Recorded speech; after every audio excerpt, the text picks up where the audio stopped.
ako coach din po before. So, ano po tayo dyan? Handa tayo sa pag-alalay sa ating boses. So, tama po, si Sheena and si MC. So, tulog, 8 hours of sleep. Make sure na talagang may tulog kasi ang hirap nga naman talaga kumanta pag puyat. Hindi mo talaga magagamit lahat ng voice placements mo eh. So, may tendency talaga siyang maging dry. So, kailangan talaga make sure na may tawag dito, proper, anong tawag dito sa ano na yun?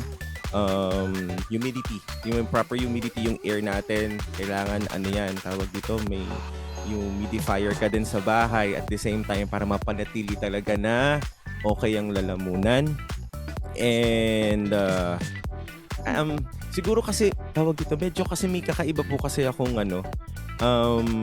technique pag kumakanta. So mostly kasi yung mga singers natin umiinom ng mainit na tea or sa labat.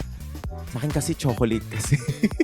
So before kasi ako kumanta kahit nung lumalaban pa ako, yung chocolate talaga before ako kumanta, nakakatulong sa akin. It's not advisable for everyone, pero sa akin po kasi talaga nagwo-work siya. So ayun, yun yung preparation ko for grand final. Siguraduhin kong mayroon akong chocolate bago ako mag-perform.